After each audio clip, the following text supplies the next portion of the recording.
السلام علیکم دوستو، آج ہم بات کریں گے ایک ایسے شخص کی جو علم میں بہت بلند مقام پر تھا۔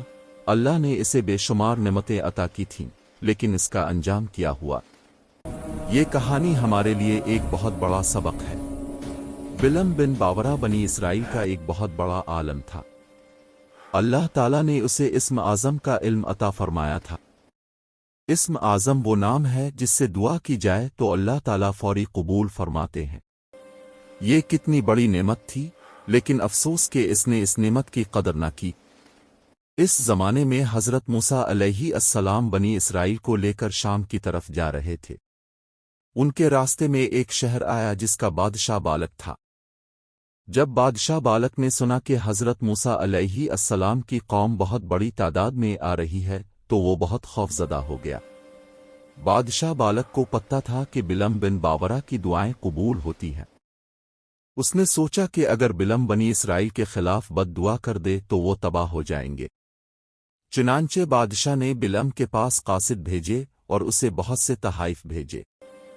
بادشاہ کے قاصدوں نے بلعم سے کہا کہ اب حضرت موسیٰ علیہ السلام اور ان کی قوم کے خلاف بد دعا کر دیں۔ بلعم نے کہا کہ میں پہلے اللہ سے مشورہ کروں گا۔ جب اس نے اللہ سے دعا کی تو اللہ نے اسے منع فرما دیا کہ تو بنی اسرائیل کے خلاف بد دعا نہ کر، کیونکہ یہ میری برگزیدہ قوم ہے۔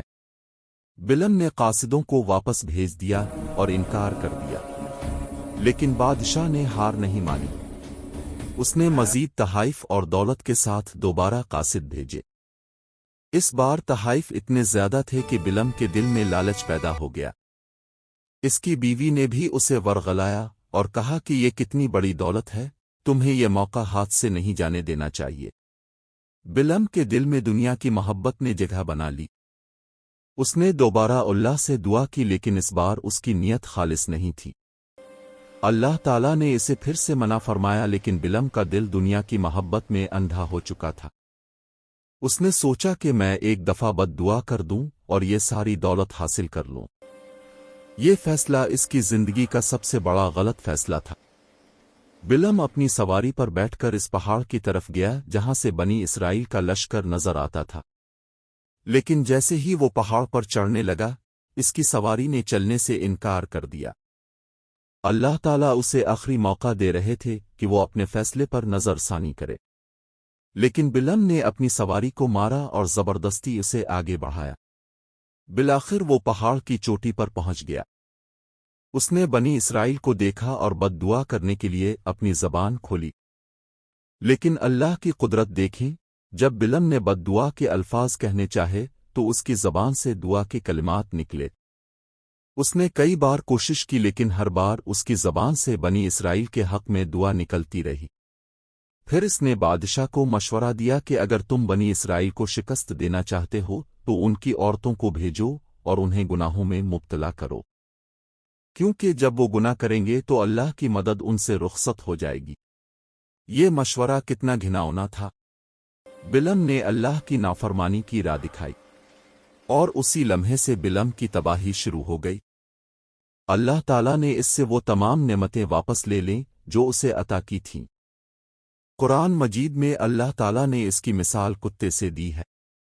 سورہ اعراف میں فرمایا گیا ہے کہ اس کی مثال کتے کی طرح ہے، اگر تم اس پر حملہ کرو تب بھی وہ زبان باہر نکالتا ہے، اور اگر اسے چھوڑ دو تب بھی زبان باہر نکالتا ہے۔ یہ کتنی ذلیل تشبیہ ہے! ایک شخص جو کبھی اسم اعظم جانتا تھا، جس کی دعائیں قبول ہوتی تھیں، اس کی مثال کتے سے دی گئی۔ یہ سب کیوں ہوا؟ صرف دنیا کی محبت اور مال و دولت کی ہوس کی وجہ سے۔ بلعم کا انجام یہ ہوا کہ اللہ کی رحمت سے وہ محروم ہو گیا۔ علم کے باوجود اس نے اپنے نفس کی پیروی کی اور اللہ کے احکامات کو نظر انداز کر دیا۔ آج وہ ہمیشہ کے لیے ذلیل اور رسوا ہے۔ یہ کہانی ہمیں کیا سکھاتی ہے؟ سب سے پہلی بات یہ کہ علم کا ہونا کافی نہیں، اس پر عمل کرنا ضروری ہے۔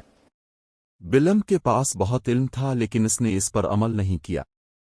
دوسری بات یہ کہ دنیا کی محبت انسان کو کتنا نیچے گرا سکتی ہے۔ مال و دولت کی ہوس نے بلعم جیسے عالم کو تباہ کر دیا۔